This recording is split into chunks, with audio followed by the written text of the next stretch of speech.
it doesn't matter how much you know, but how much you're willing to learn.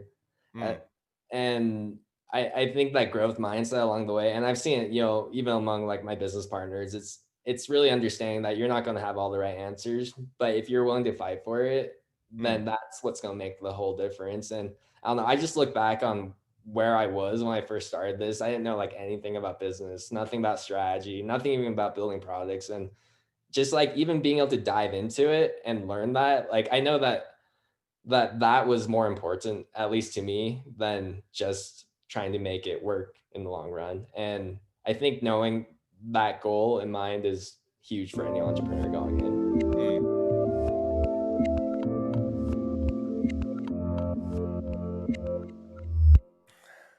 Hey everyone, this is Devin Miller here with another episode of the Inventive Journey. I'm your host, Devin Miller, the serial entrepreneur that has grown several startups into 7 and 8 figure businesses, as well as the founder and CEO of Miller IP Law, where he helps startups and small businesses with their patents and trademarks.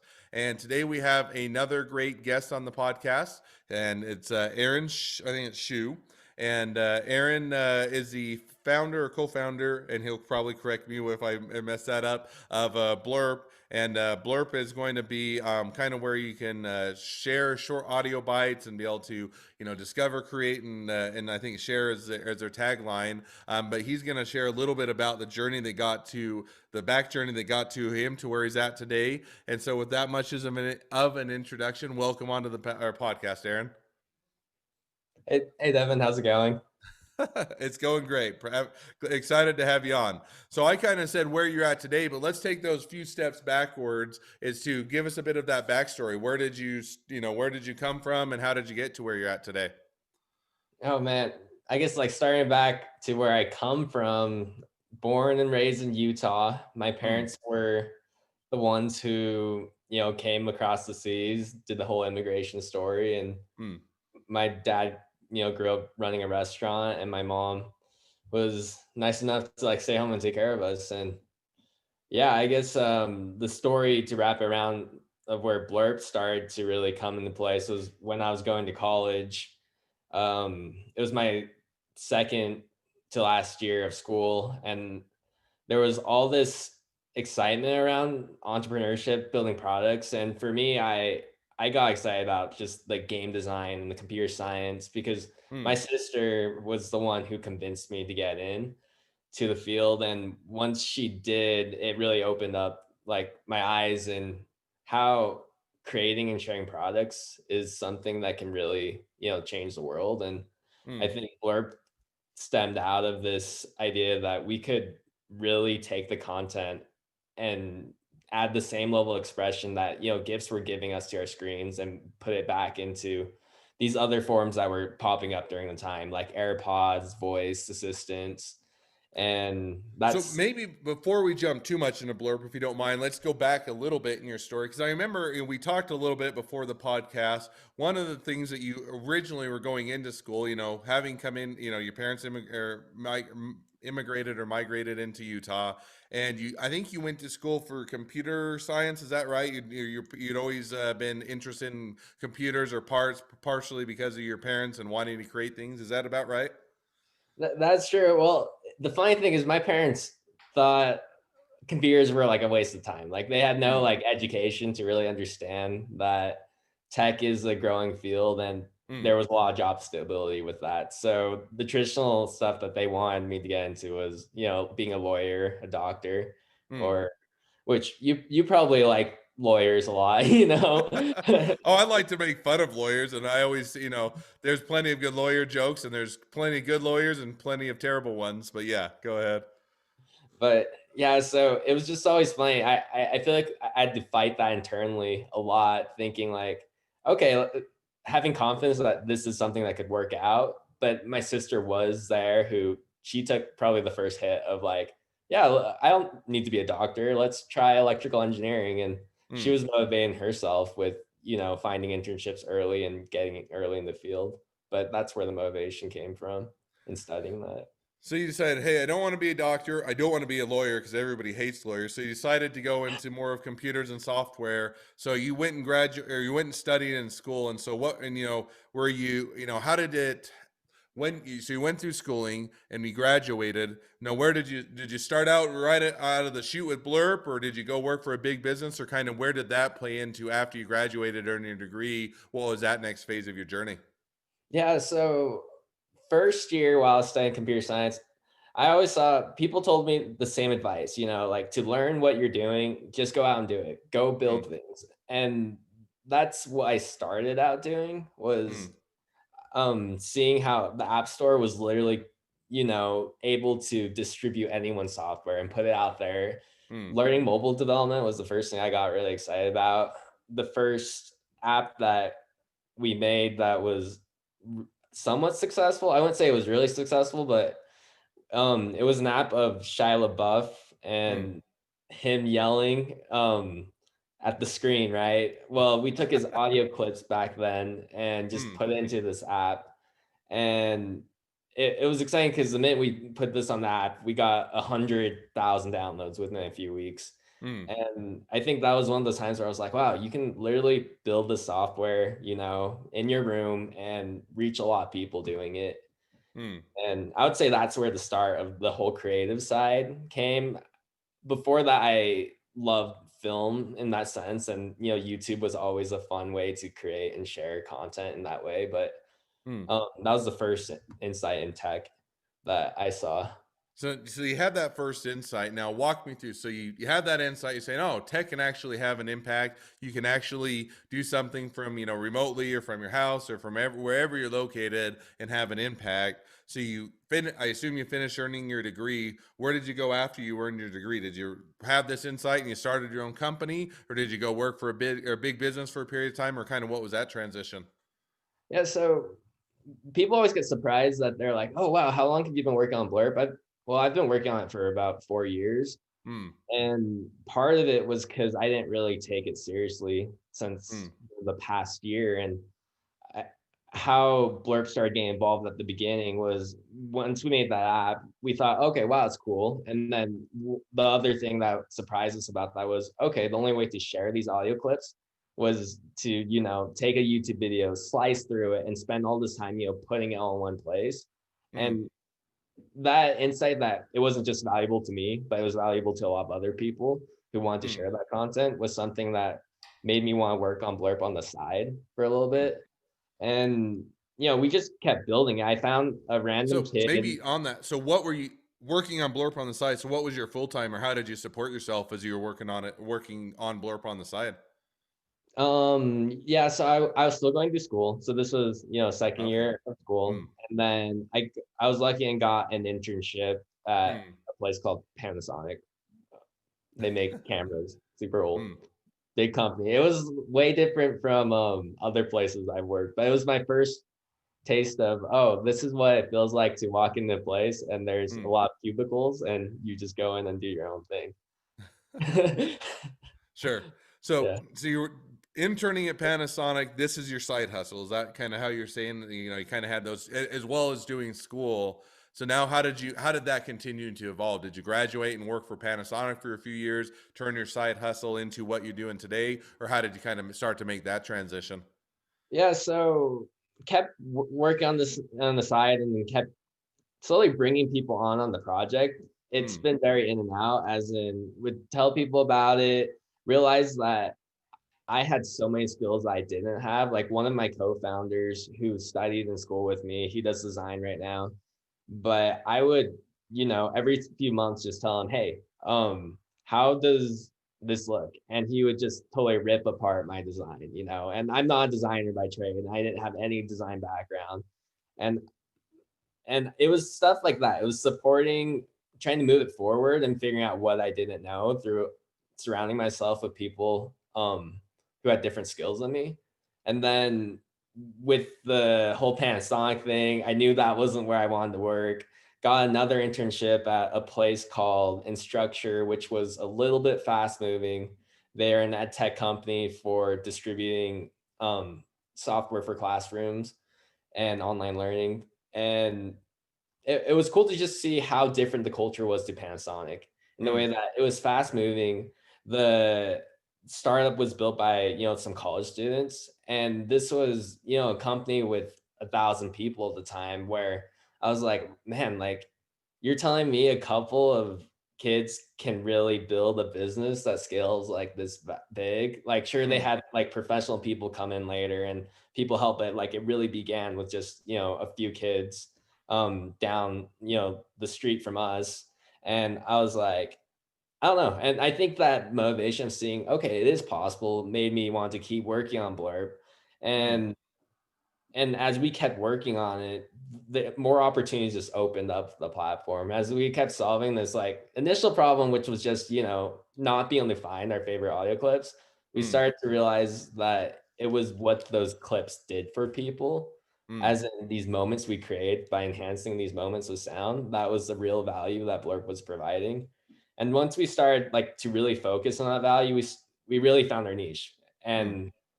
And I would say that's how the whole story evolved. And I guess, So, so, go so ahead. now, and I keep asking your questions or asking, and I'll keep asking until I get my Yeah. answer that I want. No, I'm just kidding. I'm Yeah. giving you a hard time. So you working on this, off and on for a period of several, or several years. You said about 4 years, doing it kind of during it, or as you're doing the internships with Panasonic, as you're doing your studying, kind of, have a, and I'd say that's normal for a lot of startups, right? Or a lot of entrepreneurs, in the sense you get really excited about something, you work really hard, and then you get, bogged down, or you get sidetracked for a bit, and then, but you can't let it, you just can't set it aside because you still think there's a lot of potential, and you come back, and it takes a bit of that time to really get the momentum that needs to keep sustaining it. So you keep doing that. Now, graduated with a degree, as you graduated, did you come out and get a full-time job? Did you Blurp by that time? Was it a big enough, had enough momentum that you said, hey, I'm going to do this full-time once you graduated? Or how did you kind of make that transition? So once you're no longer a student, you're not, no longer living off student loans, you're not able to, you get hit with the real world reality that you have to make an income in order to pay for life, right? So how did you make that transition? Did you go right to Blurp? Did you continue this for a side hustle for a period of time, or how did that go? Yeah, no, the whole school graduation thing was definitely like I remember looking back and thinking, well, I'm dropping the ball on my senior project because I'm working on Blurp all the time. But then I also had this internship that I really enjoyed. The company was great, and Hmm. I did see a lot of potential in knowing that I wanted to push Blurt forward. But then I also, in the back of my mind, the strategy for my life was always building the base so I could best tackle it. And that's really what led to my decision of accepting a full-time offer with Instructure right after Hmm. school first. Hmm. Um, it was really to build up that base of income so that I could tackle it. Because I still get surprised that people start on it with, ground zero. I think, some people have a lot of family support. They have a lot to like leverage off of that. But for me, I just felt more comfortable having a base of income Hmm. before I fully jumped into it. And And I think, you and look that at, lines up, it's interesting is I've done over 100 episodes now, talked to a lot of people, different journeys. And some people are just, hey, I want to get going on this. I'm going to be all in. And I get where that comes from. And I'm probably more on the conservative side of, hey, I want to make sure that I have a landing spot, or I'm going to be able to afford life. And I, myself, when I graduated from school, I had, I have a wife, I have kids, I have obligations. So it's hard to just completely abandon an income source until you have a landing pad. So I certainly get that. So if I were to maybe summarize, you graduated, started working for Instructure as a, full-time job, continued to develop Blurp on the, as a side hustle or on the side, along with some of the co-founders and other people. So now, are you still at Instructure? Have you still, is that still is Blurb still a side hustle that you're trying to expand? Did you get it big enough that you're trying to, you made it your full-time job, or kind of where is it at as of the status today? yeah, so I guess to continue the story, I think the first time I got really introspective with myself was about a year after graduating, working full time, build up this income, and Mm, I was still living at my mom's, like because I wanted to save all this money because I knew that I would one day not be here. Like I mm, knew that I would leave. A lot of people say like they get stuck in corporate, they stay there, but for me, I knew that was never the case. mm, And I guess part of the introspective was um realizing, okay, like now that I'm making money, I have enough to actually be happy. Like I was not like spending more, and I knew if I kept making more money, it wasn't Mm, going to make me any happier. I think that was like really the turning point of like, I think it's really time. Like the market's moving right now. I mm, I see like Blurb is growing a little bit. Like we had maybe just a couple of thousand users sign up per month during that time, but there mm, was like an inkling of what it could be there. And we had just integrated into Twitch, a live streaming platform, which started helping us see a lot more growth there too. Where I'm like, mm. I just need more time to focus on it. It's not really the money thing that's the limiting thing anymore. And that's, yeah, ultimately, I decided to quit our job. And before that, we did try and raise money and we couldn't too. So that was just a Mm. little bit of the story of like, okay, let's try and jump into this and see what we can do. So if I were to now take that or give my simple answer, so now it's your full time endeavor. You said, hey, in order to make it go of this, I can see inklings of it going to grow. It's going to be a big thing. I think if I put in the right amount of time and effort and resources, which I can't do as a side hustle, now, and now you have a bit of that money saved up. You've been working at a normal or a bigger job that has the income. You switched over to Blurt full time. Is that about right? Exactly. And that's, yeah. Then we switched over to Blur full time. And yeah, So at that time, it was just still me and my design co-founder who was mm. So um you switched over to it full time. You said, okay, we've got the money in place. We can keep our head above water for a period of time with the money we've saved from working with our jobs, saving income by staying with the parents and those type of things. You make the jump over. How has it been since then? Has it been everything you dreamed of and it's taken off and just exponentially gone up? Has it still had those peaks and valleys, or how has it gone since you jumped over full time? yeah, I want to say like the first 3 months, like jumping in, I was like so excited. Like everything was like exciting because I was just so tired of my job at that point, but Mm, mostly just because of like how much I wanted to work on this. Like I was spending like nights and just grinding on this product, trying to get it off the ground. And then yeah, I think it was when that third month hit where I was like, oh man, like is this actually, am I doing this right? I'm not mm, quite sure, like it's not really growing where we want. Are we spending enough time on this? And then we kept pushing through and got lucky. One of my friends who was actually running his businesses at the time had his business sort of fall out. And that's where he was like, I can come in and start helping. And he had like an operations and a marketing background, which is way different than me and my design partner, who's, more mm, on the creative side. And yeah, like we worked like 3 more months after that and started really, tracking our results, grinding through, and that really started helping, us see more of the direction of where we could go. And I want to say it was 8 months in, we were like, okay, let's hit the fundraise again and let's try and see if we can start doing that. And then, a pandemic starts to hit us and we're like, mm, there's all this uncertainty and we're like, well, are people investing? And three people, I want to say, rejected us the mm, first month and they were in our field. So they were people invested purely in consumer. And we're like, oh, are we even like fit for this? But no, we kept pushing through it, reaching out to more people. And that's where we started getting conversations with, one of them was Google, the other one was Amazon. And they started pushing us through to more meetings where they're like, oh, like maybe these guys will invest.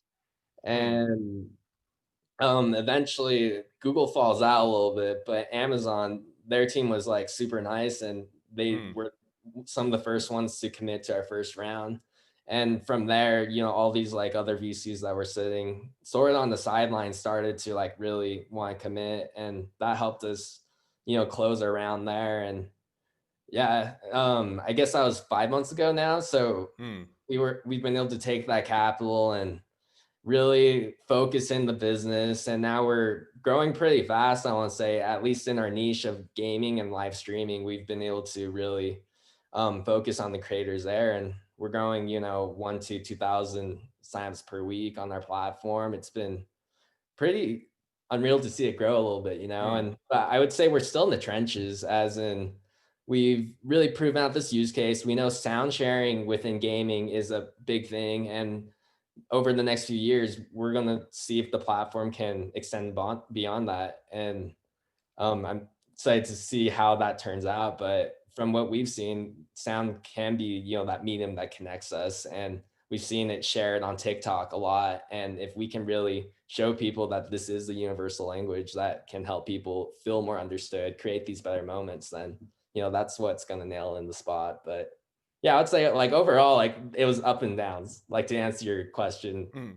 more No, succinctly. I think that's always how it's going to be, right? There, I've yet to meet a company that just day one they launched, it was a perfect executed plan, and everything just took off, and they never had any bumps along the way. So I think that probably mirrors everybody's experience of those ups and downs a bit.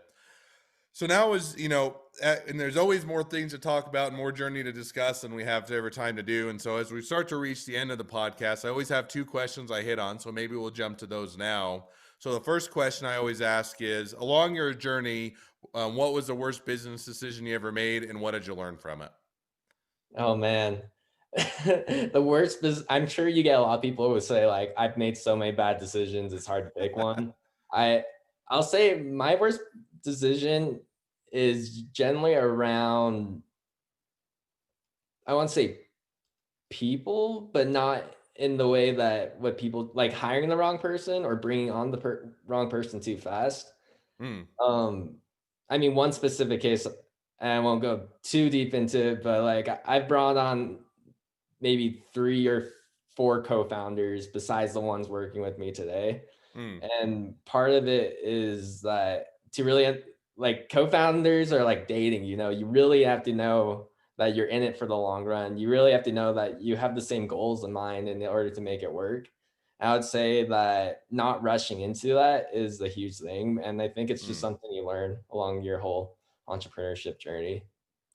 Yeah, and that was one. I think that for me, that was one of the things. It's a much different situation to be in when you're on the side of hiring. I mean, you think, oh, I've worked at some companies, I've participated, or they've had me part of the interview process, I've gone through this, but to really kind of get a grasp and understanding of this is how you hire someone, and and then being on that. And the thing I always learned on the hiring is, I was always you kind of as especially as a startup or small business, you kind of once you get to hiring, you say, "Oh, we need someone. We need them quick, and we have this role to fill." And sometimes you're too quick to hire, right? Or you jump in too quickly because you need that person. You need that warm body to actually do the process.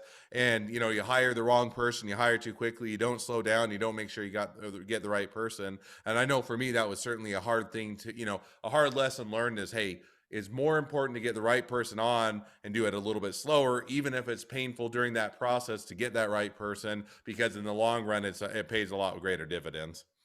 Oh, for sure. And that's like the most optimistic way to look at it, right? Like, yeah, the Mm, wrong person can hurt a lot, but the right people help you so much, and they make the biggest difference if you find the right person. yeah. Yeah. So now I'm going to ask my second question, which is, if now you're talking to someone that's just getting into a startup or small business, what would be the one piece of advice you'd give them? Oh, I always say it doesn't matter how much you know, but how much you're willing to learn.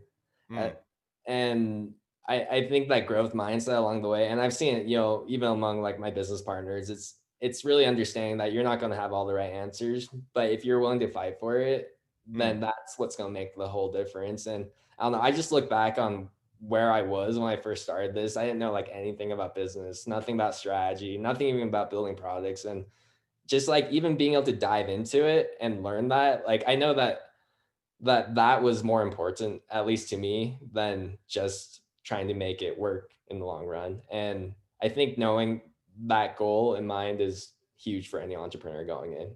mm. No, I think that's a very good point and a very good takeaway for people to have. Well, as we wrap up, and as we always run out of time, as all good podcasts do, and you never have enough time to hit everything. But if people want to reach out to you, they want to find out more about your journey, they want to use Blurb, they want to be a customer, they want to be an investor, they want to be your next great employee, they want to be your next best friend, any or all of the above, what's the best way to connect up with you, find out more, or reach out to you? Definitely check out blerp.com. Blurp's handles on any of our social medias. You can even reach out to me at aaron@blurp.com. And yeah, we're pretty active on there, so feel free to reach out anytime. All right. Well, I definitely encourage everybody to reach out. I think that there's a lot of things to be learned from your journey. It's a great tool, and I think it's one that can certainly help people out and to use video and content even better and to find that. So, with that, appreciate you coming on. It's been a pleasure to have you on. Now, for all of you that are listeners, if you ever have your journey to tell and you'd like to be on the podcast, always feel free to go to inventivejourneyguest.com. We'd love to tell your journey and share it with everybody. If you're a listener, make sure to click subscribe so you get a notification as all the new awesome episodes come out. And last but not least, if you ever need help with patents and trademarks, feel free to reach out to us at Miller IP Law. Thanks again, Aaron. It's been a pleasure, and wish the next leg of your journey even better than the last. Thanks, Devin. Appreciate you having us. Hey, if you enjoyed this episode of The Inventive Journey, make sure to go and check out Startups Magazine. They're an awesome magazine and podcast centered over in the UK. And if the magazine is a digital and print magazine where they focus on tech startups and entrepreneurs, and they also have a focus on female founders and women in tech. So if you want to check out their magazine, either digital or print, it's Startups Magazine, startups with an S, magazine.co.uk. And you can also look up their podcast, which is called The Serial Entrepreneur. So go check them out. They're awesome, and definitely if you like this episode, you'll like them.